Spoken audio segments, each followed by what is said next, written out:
بسم اللہ الرحمن الرحیم۔ السلام علیکم۔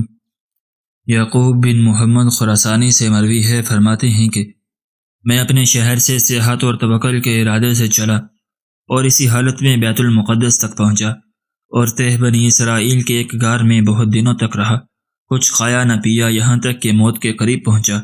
اسی حالت میں دو راہیوں کو میں نے سیر کرتے دیکھا اور پراگندہ بال اور گردہ رول تھے۔ میں ان کے پاس گیا اور سلام کیا اور پوچھا کہ تم کہاں جا رہے ہو؟ انہوں نے کہا ہمیں معلوم نہیں۔ میں نے پوچھا کہ کیا تم جانتے ہو کہ تم کہاں ہو؟ کہا ہاں، ہم اللہ کے ملک میں اس کے سامنے ہیں۔ میں اپنے نفس کی طرف متوجہ ہوا اور اسے ملامت کرنے لگا اور کہا یہ دونوں راہب باوجود کافر ہونے کے توکل پر قائم ہیں اور تو قائم نہیں ہوتا۔ پھر ان سے کہا تم اپنے ساتھ رہنے کی اجازت دے سکتے ہو؟ انہوں نے کہا بہتر ہوگا انشاءاللہ۔ چنانچہ ہم تینوں چلے۔ جب شام ہوئی تو وہ دونوں اپنے معبود کی عبادت کرنے لگے اور میں اپنے معبود کی جانب متوجہ ہو کر کھڑا ہوا اور مغرب کی نماز میں نے تیمم سے ادا کی۔ وہ مجھے مٹی سے تیمم کرتے دیکھ کر مسکرائے۔ جب اپنی نماز پڑھ چکے تو ایک نے ان میں سے اپنے ہاتھ سے زمین کھودی تو موتی کی طرح چمکتا ہوا صاف پانی وہاں سے نکلا۔ میں متحیر رہ گیا اور پھر دیکھا تو اس کے دائیں طرف کھانا رکھا ہوا تھا۔ اس سے اور تعجب ہوا۔ انہوں نے مجھ سے کہا تجھے کیا ہوا جو حیران ہے؟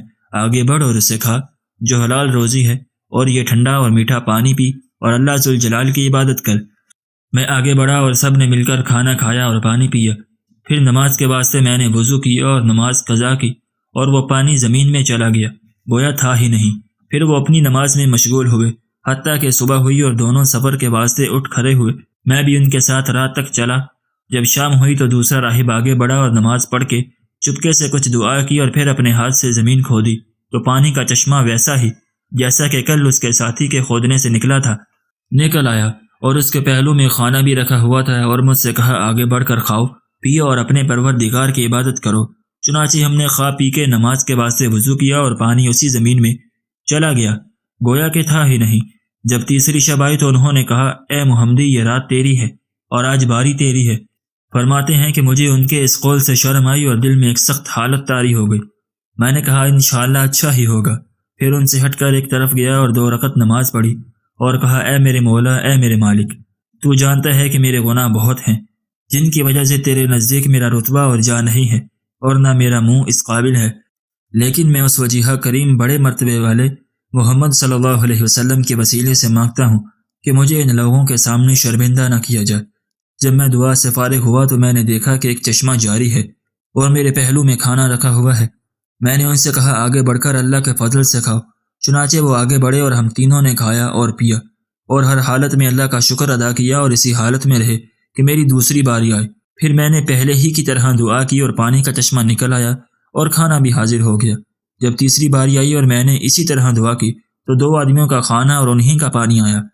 میرا دل ٹوٹ گیا۔ انہوں نے کہا اے محمدی یہ حادثہ تم پر کیوں پیدا ہوا؟ کیا تم اپنے کھانے پینے میں نقصان نہیں دیکھتے ہو؟ میں نے کہا تمہیں معلوم نہیں کہ یہ امر اللہ ہی کے اختیار میں ہے اور ہم اس کے حکم اور ارادے کے نیچے ہیں، اور ہمارا دین یہ چاہتا ہے کہ کبھی تکلیف ہو، کبھی راحت، کبھی سختی ہو، کبھی آرام، اور کبھی عطا ہو، کبھی منع، تاکہ ہمارے صبر کی بھی آزمائش ہو جائے۔ انہوں نے کہا اے محمدی تم نے سچ کہا، وہ بڑا رب ہے اور اسلام اچھا دین ہے۔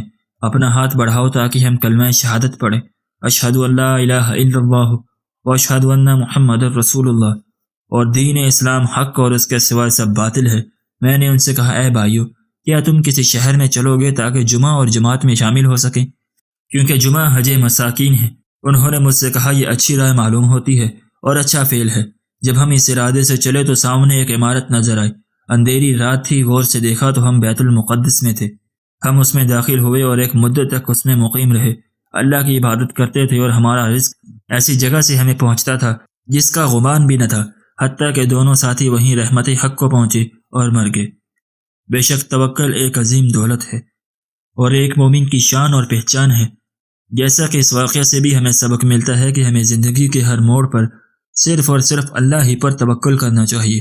دعا ہے کہ اللہ تعالی ہمیں بھی متوکلین کے صف میں شامل فرمائے، آمین یا رب العالمین۔ ناظرین اگر آپ کو آج کی ہماری یہ ویڈیو پسند آئی ہو تو ہماری ویڈیو کو لائک کریں اور اپنے دوستوں کے ساتھ شیئر بھی ضرور کریں، اور اگر آپ نے ابھی تک ہمارا چینل سبسکرائب نہیں کیا تو ہمارے چینل کو بھی سبسکرائب کر لیں